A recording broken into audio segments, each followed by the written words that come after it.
రామ్టాక్కి తిరిగి స్వాగతం. రాజకీయ నాయకులకి వెన్ను ఉండదంటారు. చిక్కరు, దొరకరు. నూనె రాసుకున్న చేతులుంటాయి, పట్టుకోవాలంటే దొరకరు. కానీ కొంతమంది దీనికి భిన్నంగా ఉంటారు. నాకెందుకునో యోగి ఆదిత్యనాథ్ ఈరోజు అలా కనిపిస్తా ఉన్నాడు. కారణం ఏంటి? నిన్న ఒక ప్రభుత్వ ఉత్తర్వు ఇచ్చాడు. కుల ప్రదర్శనలు నిషేధం.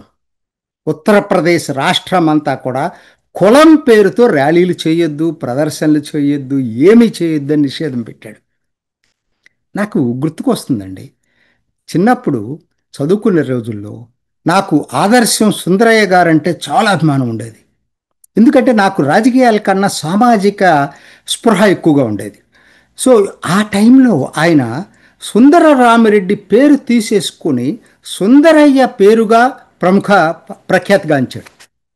ఆయన జీవితమే ఆదర్శవంతమైన జీవితం. సిద్ధాంతాలను పక్కన పెట్టండి.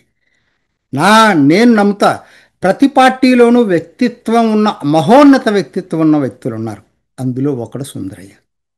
ఆయన కులం పేరుని చివరన ట్యాగ్ తీసేసుకున్నటువంటి మహానుభావుడు. ఎందుకు నేను ఇది చెప్తున్నానంటే, అందరూ ఒకలాగుండరు. కానీ ఇలా చెప్పటం వేరు, ఆచరణ. స్టేజీల మీద మాటలు చెప్పే ఈనాటి ముఖ్యమంత్రులు వాళ్ళ కుల మీటింగులకు వెళ్ళి వాళ్ళ కులాన్ని గురించి గొప్పగా చెప్పుకొని పాలనా హక్కు మాకే ఉందని చెప్పినటువంటి వాళ్ళు ముఖ్యమంత్రులు అవుతున్నారు. మరి అదే పరిస్థితిలో యోగి ఆదిత్యనాథ్ నిన్న తీసుకున్నటువంటి సంఘటన, ఒక ఉత్తర్వు అద్భుతమైందనేది నా దృష్టిలో. ఎందుకనంటే తను ఏం చెప్తాడు, దీనికి నేపథ్యం ఏంటంటే అలహాబాద్ హైకోర్టు తీర్పు ఇచ్చింది 2 రోజుల క్రితం. ఏమిటనంటే అసలు ఎఫ్ఐఆర్లో కుల ప్రస్తావన తేవద్దు అంటే ఏం చెప్తున్నారు? ఇప్పుడు ఒక నేరం చేసిన వాడికి వాడు బ్రాహ్మణను, యాదవను, లేకపోతే ఠాకూరను, ఇంకొక పేరు రాస్తున్నారు. నేరస్తుడు కులం ఏంటి? నేరస్తుడే, కులం ఎందుకు రాయాలి? హైకోర్టు తీర్పిచ్చింది. అదే కాదు, హైకోర్టు చాలా వినూత్నమైన తీర్పిచ్చింది. ఎటువంటి వాహనాలపై మీరు కులాన్ని గ్లోరిఫై చేసుకోవద్దు, కులం ప్రస్తావన తీసుకురావద్దు, సైన్ బోర్డ్స్పై కులం ప్రస్తావన తీసుకురావద్దు. అట్లానే మీరు కాలనీలకి కులం పేరు పెట్టద్దు. ఆంధ్రాలో జరుగుతున్నటువంటి పరిస్థితి ఇది నాకు తెలుసు. పర్టికులర్గా కొన్ని కులాలు ఆ కాలనీస్ పేరు ముందు వాళ్ళ కులం పేరు పెట్టుకుంటున్నారు. నేను ఒక కులాన్ని చెప్పను, ఎందుకంటే దాన్ని ఒక కులాన్ని టార్గెట్ చేసినట్టుగా ఉంటుందని. ఇవి తప్పు. 21వ శతాబ్దంలో సమాజాన్ని చీల్చే చర్యలు అనవసరమని. ఎందుకంటే నా చిన్నప్పుడు అదే చెప్పాను కదా, సుందరయ్య గారే కాదు, కులాంతర వివాహాలు ఆదర్శంగా జరిగాయి ఒకనాడు. ఎందుకనంటే అది ఆదర్శం. కులం పోవాలి, కుల వివక్ష పోవాలి, కులం కూడా పోవాలి. ఇది నేను చెప్పలేదు, అంబేద్కరే చెప్పాడు. ఆయన కుల వివక్షకు వ్యతిరేకమే కాదు, కులానికి కూడా వ్యతిరేకమైన. మరి ఆ దిశగా మనం ప్రయాణం చేశామా అంటే చెయ్యలే. ఏ రాజకీయ నాయకుడు దాన్ని అటెంప్ట్ చేయటానికి కూడా సాహసించాల. నేను ఎందుకు చెప్తున్నానంటే ఇది చాలా చాలా రాజకీయ నాయకులు ఈ స్టాండ్ తీసుకోవటం చిన్న విషయం కాదండి. ఇది ప్రస్తావించాల్సిన టైమో కాదో నాకు తెలియదు. కానీ పవన్ కళ్యాణ్ ఒకసారి చెప్పాడు, ముద్రగడ పద్మనాభం అట్లయితే మా కులస్థుల ఓట్లు మీకు పడవన్నప్పుడు పవన్ కళ్యాణ్ అన్నాడు, అసలు మిమ్మల్ని ఓటేయమని నేను అడిగానా అని అడిగాడు. అంటే ఆయన ఏ రోజు నాకు తెలిసి ఒక కుల మీటింగులకి అటెండ్ అయినటువంటి సంఘటన లేదు. ఆయన వెనక ఆ సామాజిక వర్గం ర్యాలీ అయితే ఉండొచ్చు, కానీ ఆయన మెయిన్ పాలసీలను పెట్టుకున్నాడు, కులాల మధ్య ఐక్యత కావాలని. ఇంకొక వైపు ఉన్నారు కొంతమంది తమిళనాడులో కుల వివక్షకు వ్యతిరేకిస్తూ హిందూ మతాన్ని చీల్చడం కోసం దాన్ని ఆయుధంగా ఉపయోగించుకున్నారు. ఇది రెండో వైపు, ఇంకో పార్శ్వ కోణం. ఇది తప్పు. ఈ రెండు తప్పు. అందుకనే పవన్ కళ్యాణ్ కులాల ఐక్యత అన్నది చాలా వాస్తవానికి దగ్గరగా ఉంది. అంటే సమాజాన్ని ఐక్యం చేసినట్టుగా ఉంది.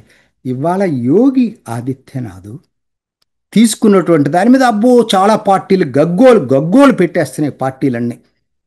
ఆయన ఏమన్నా కుల వివక్షకు వ్యతిరేకంగా కుల వివక్ష ఉండాలని కోరుకున్నాడా? రిజర్వేషన్లు వద్దని చెప్పాడా? రిజర్వేషన్లు అమలు చేస్తున్నాడు, కుల వివక్షను వ్యతిరేకిస్తున్నాడు. అదే టైంలో కులాన్ని మీరు అసలు గ్లోరిఫై చేయొద్దని చెప్తున్నాడు. ఇది ఏ విధంగా తప్పు అవుతుంది? రాహుల్ గాంధీ ఒకవైపు సమాజ్వాదీ పార్టీ అఖిలేష్ యాదవ్ అనుకుంటే రాహుల్ గాంధీ దీన్ని ఒక బంగారు అవకాశంగా వాడుకునే అవకాశం కనపడుతుంది. అదే రాహుల్ గాంధీ ఒక మూమెంట్లో 2019 ఎన్నికలకు వచ్చేటప్పటికి కులం పనిచేస్తుందని జన్యుదారి బ్రాహ్మణ్ అనే పేరుతోటి దేవాలయం ప్రతి గుడికి తిరిగాడే. వాస్తవానికి ఆయన కాదు, ఆయన పార్సీ, వాళ్ళ నాన్న పార్సీ. అయినా ఆయన అది ఉపయోగపడుతుంది అనుకోని జన్యుదారి బ్రాహ్మణ్ అనుకొని తిరిగిన వ్యక్తి ఇవాళ మెరిట్లో సెలెక్ట్ అయిన వాళ్ళని కూడా మీరు బ్రాహ్మణ పరీక్షలో సెలెక్ట్ అయితే ఉత్తీర్ణులైతే మీరు అగ్రవర్ణాలని అడుగుతున్నాడు. మరి నువ్వెందుకు చేసుకున్నావు జన్యుదారి బ్రాహ్మణ్ అనే ప్రచారం రాహుల్ గాంధీ? ఎందుకు చెప్తున్నానంటే ఇవన్నీ కూడా వీళ్ళు రాజకీయ నాయకులు వాళ్ళ స్వార్థానికి వాడుకుంటారు. నా దృష్టిలో మాత్రం ఇది యోగి ఆదిత్యనాథ్ చేసింది మాత్రం అద్భుతమైనటువంటిది. ఇది దేశం మొత్తం పాటించాలండి.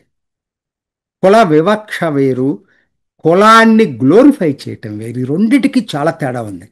దీనికి ఇంకొకటి చేస్తుంది, కోణాన్ని జోడించింది ఏంటంటే హిందూ మతాన్ని జోడిస్తున్నారు. మతం వేరు, కులం వేరు. మతంలో కులం లేదు. ఎప్పుడు ఒకనాడు వర్ణ వ్యవస్థ ఉండొచ్చు, ఆ వర్ణ వ్యవస్థ వేరండి. వాల్మీకి ఏ వర్ణం కాబట్టి ఆయన మహాభారత రామాయణాన్ని రాయగలిగాడు. వేదవ్యాసుడు ఏ అగ్రవర్ణం కాబట్టి మహాభారతాన్ని రాయగలిగాడు. వాల్మీకి రామాయణం, ఈయన మహాభారతం. ఎంతమంది ఋషులు బ్రాహ్మణులు కాలివాళ్ళు, దళితులు కూడా ఋషులుగా ఉన్నవాళ్ళు. మనం మర్చిపోతామా ఇవన్నీ కూడా? సో ఇదంతా కూడా వీళ్ళు తీసుకొస్తున్నారండి. నిజానికి ఈరోజు కులదర్హంకారం ఎవరండి ప్రదర్శిస్తుంది? యూపీ బీహార్లో చూసుకోండి. బీసీ రాజకీయంగా బీసీ అనే పేరు చెప్పుకొని, నేను మళ్ళీ మిగతా రాష్ట్రాలను అనట్లేదు, ఆంధ్ర తెలంగాణలో ఉన్న యాదవులు కాదు, యూపీ బీహార్లో యాదవులు అగ్రవర్ణాలే. మీరు పేదరికాన్ని పక్కన పెట్టండి, పేదరికం ప్రతి కులంలో ఉంటుంది, బ్రాహ్మణుల్లో కూడా ఉంటుంది. సామాజిక వివక్ష అన్నది అక్కడ లేదు. ఎందుకు ఏం చెప్తున్నానంటే ఇక్కడ రెడ్డి, కమ్మ, వెలమ ఎటువంటి కులాలో అటువంటి కులమే అక్కడ యాదవులు. యూపీ బీహార్లో పాలక వర్గం. అట్లాంటి తమిళనాడుకి వెళ్ళండి, ద్రవిడవాదాన్ని తీసుకొచ్చి కులాన్ని వ్యతిరేకించామని చెప్పుకున్నటువంటి ద్రవిడవాదంలోనే అక్కడే దళితుల మీద ఎక్కువ దాడులు జరుగుతున్నాయి. ఇది ఏ విధమైనటువంటి వాదం అండి ఇది? సో కులం అనేది ఒక్క దాంట్లో లేదండి. ముస్లింల్లో పస్మండా ముస్లింలని తోటి పెళ్లి చేసుకోరు అష్రాఫ్ ముస్లింలు. ఇది ఏ వాదం అండి?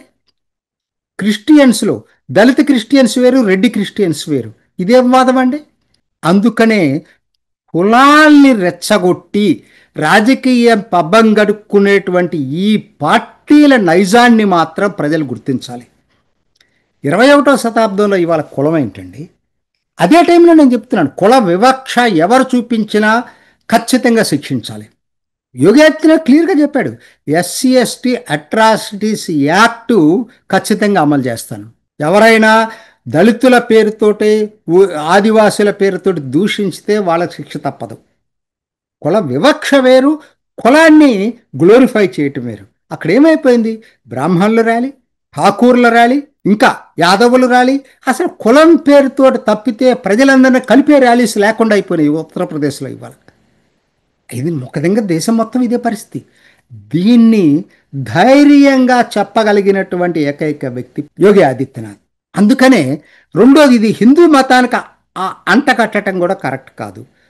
కులం అనేది హిందూ మతంలో నుంచి రాలేదు, మొఘలులు వచ్చిన తర్వాత వచ్చింది, సాలిడిఫై అయిపోయింది కులం. వర్ణం నుంచి తర్వాత కులంగా పరిణామం చెందింది. దాన్ని ఇవాళ తీసేయాలని చెప్పి అందరూ కోరుకుంటున్నప్పుడు కులాన్ని గ్లోరిఫై చేసుకోవటం ఏంటి? ఇది చాలా దారుణాతి దారుణమైంది. కాబట్టి ఇప్పుడు యోగి చేస్తున్నటువంటి ఈ నమూనా ఎవరైతే విమర్శిస్తున్నారో అది నిజం కాదు. కులాలకు ఆయన కుల వివక్షకు వ్యతిరేకం కాదు, కులాన్ని గ్లోరిఫై చేయడానికి వ్యతిరేకం. ఇది యోగి మార్గం.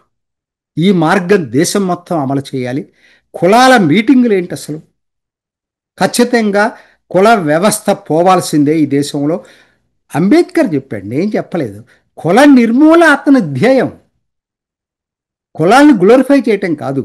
సో ఇవాళ ఏమవుతుందంటే రాజకీయంగా వచ్చేసరికి ఏమైంది? బ్రాహ్మణులకి మాకు రాజకీయ ప్రాతినిధ్యం కావాలంటారు, ఇంకొక అగ్రవర్ణ కులాలు మాకు రాజకీయ ప్రాతినిధ్యం కావాలంటారు, ఇంకొకరైతే అసలు మాకు పాలనా హక్కే ఉందంటారు. సో ఇవన్నీ పోవాలి అంటే కులాన్ని గ్లోరిఫై చేయటం ఇది మొదటి అడుగండి. ఏం చేస్తావు నువ్వు? కులాంతర వివాహాలను ప్రోత్సహించి వస్తాయా లేదా అది రెండో అడుగు. ముందు నువ్వు అసలు కులాన్ని గ్లోరిఫై చేయటం మానుకోవాలి. మనుషులందరూ ఒకటేననేటువంటి భావన తీసుకురావాలి. యూనిఫామ్ సివిల్ కోడ్ లాంటిదే ఈ కులాల గ్లోరిఫికేషన్, దాన్ని నిషేధించటం. కుల ర్యాలీల్ని యోగి నిషేధించటం అంటే యూనిఫామ్ సివిల్ కోడ్కి దారితీస్తున్నట్టే. మతమే మత వివక్ష కాదు, కుల వివక్ష కాదు, మనుషులందరూ ఒకటేననేటువంటి థీరీ, ఆ థీరీని అమలు చేయటానికి మొట్టమొదటి అడుగే యోగి ఆదిత్యనాథ్ తీసుకున్నటువంటిది. అందరం హర్షిద్దాం. దీన్ని మనం ఒక దేశం మొత్తం అమలు చేయాలని చెప్పి ప్రతి ఒక్క పార్టీని కూడా కోరదాం. ఇది ఈనాటి రామ్ టాక్. ఇంకొక ఎపిసోడ్లో మళ్ళీ కలుసుకుందాం. నమస్తే. చూసారు కదండి, మరి ఈ వీడియో కనుక మీకు నచ్చినట్లయితే ఒక లైక్ కొట్టేసి మీ అభిప్రాయాన్ని కూడా కామెంట్ బాక్స్లో తెలియజేస్తూ ఇలాంటి ఇంట్రెస్టింగ్ అప్డేట్స్ కోసం మా ఛానల్ని సబ్స్క్రైబ్ చేసుకోండి.